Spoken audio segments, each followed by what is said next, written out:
트레저와 함께 달려 Ready for action, let's go 추억 건물을 찾으러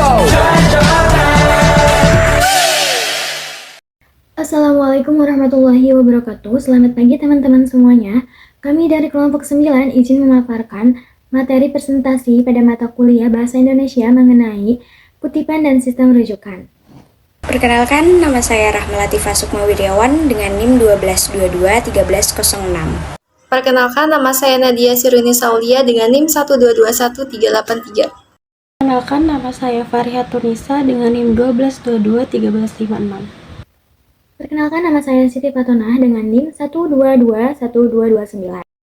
Perkenalkan, nama saya Sopwatun Nida dengan NIM 12221336. Perkenalkan, nama saya Abdul Malik dengan NIM 12221401.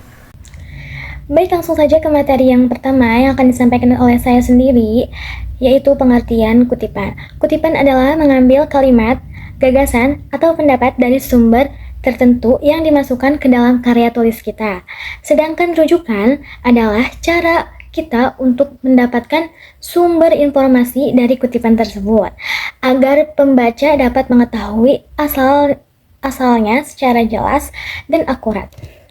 Nah, mengapa sih harus menggunakan kutipan? Yang pertama, agar kita menghindari dari plagiarisme, dan yang kedua, memberikan pengakuan kepada penulis. Yang ketiga, meningkatkan kredibilitas tulisan, dan yang terakhir, memungkinkan pembaca untuk memahami sumber informasi. Nah, dengan mengutip, kita dapat menunjukkan bahwa kita telah melakukan penelitian yang mendalam dan memahami topik yang dibahas. Oke, baik, selanjutnya perbedaan kutipan dan sistem rujukan yang akan dibahas oleh Sopwatun Nida. Baik, di sini saya akan menjelaskan perbedaan kutipan dan sistem rujukan. Kutipan adalah kalimat atau pendapat yang dipinjam dari orang lain, baik langsung maupun tidak langsung. Kutipan dapat berupa kalimat dari buku, majalah, atau ucapan terkenal. Kutipan biasanya mencakup nama penulis, tahun penerbitan, dan nomor halaman. Kutipan dapat diletakkan sebelum atau sesudah kutipan. Di sini juga ada sistem rujukan. Sistem rujukan adalah data, informasi, atau sumber yang menunjukkan dari mana kutipan diambil. Sistem rujukan merupakan entry terperinci yang menyediakan informasi bibliografi lengkap tentang suatu sumber. Sistem rujukan berisi informasi yang lebih rinci tentang sumber. Beberapa gaya sistem rujukan yang umum digunakan adalah MLA, APA, Harvard, dan MHRA. Gaya pengutipan APA adalah gaya yang berlaku umum berformat penulis tanggal atau author date. Baik, di sini saya akan menjelaskan tentang jenis-jenis kutipan. Yang pertama ada kutipan langsung, yaitu mengambil teks persis seperti aslinya. Yang kedua ada kutipan tidak langsung, yaitu mengambil ide atau gagasan, lalu ditulis ulang dengan bahasa sendiri. Dan yang ketiga ada kutipan dari sumber sekunder, yaitu mengutip sumber yang dikutip oleh penulis lain.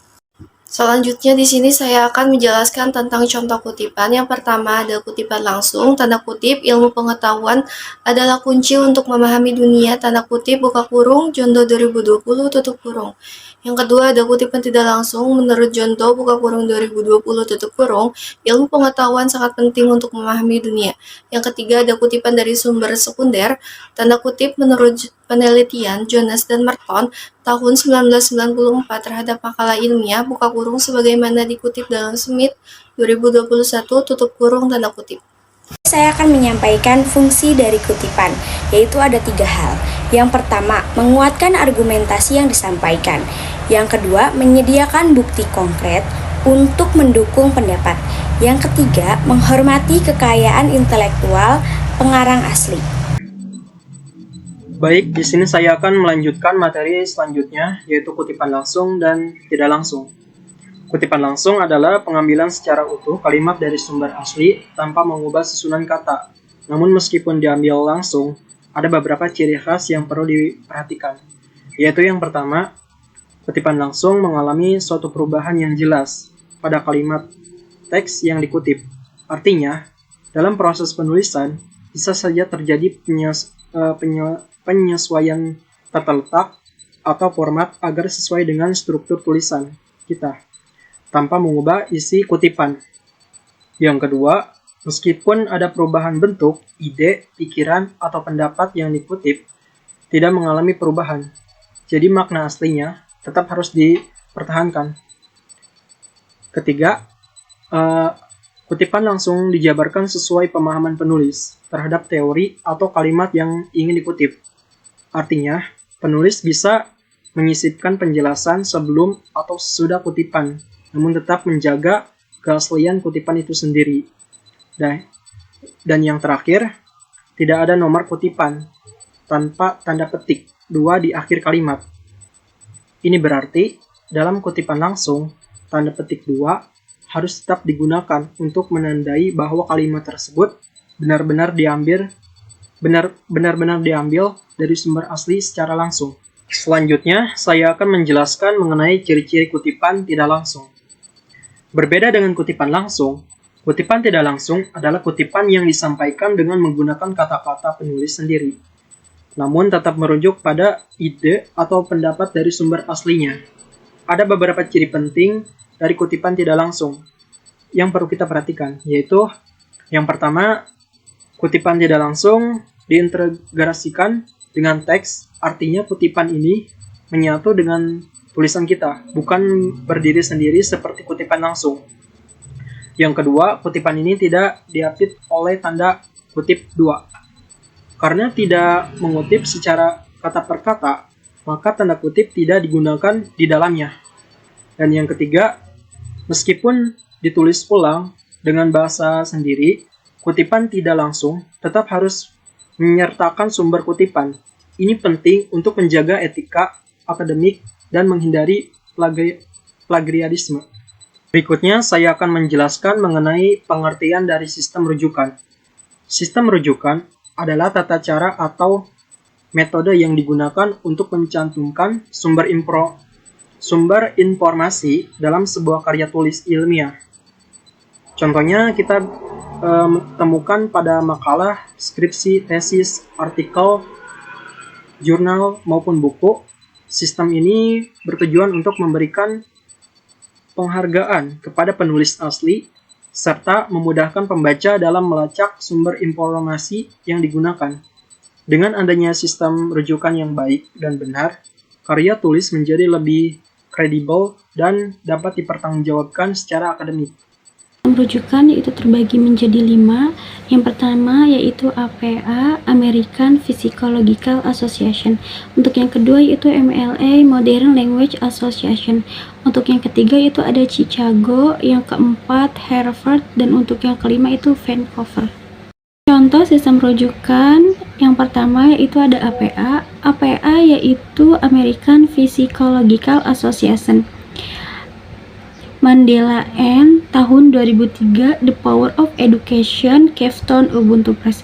Untuk yang kedua yaitu ada MLA, Modern Language, yaitu pemeriksaan ulang terhadap prasejarah Eskimo Aleut telah dilakukan Dumont. Untuk yang ketiga yaitu Chicago, nama belakang penulis, nama depan, tahun atau judul artikel, judul jurnal, volume edisi, halaman rentang artikel atau URL atau DOI. Untuk yang keempat yaitu ada Harvard Xerox tahun 1990, Henry James Boston, The Law Review 20, halaman 158 sampai 165. Untuk yang kelima yaitu ada Vancouver, Wilkinson IB, buku pegangan kedokteran klinis Oxford, edisi ke-10 Oxford University Press 2017. Di sini saya akan menyampaikan fungsi dari sistem rujukan. Yang pertama, menghargai karya orang lain melalui pencantuman sumber aslinya. Yang kedua, memperkuat argumen atau pernyataan dalam tulisan dengan dukungan sumber yang kredibel. Yang ketiga, membantu pembaca untuk melacak dan mengecek sumber informasinya.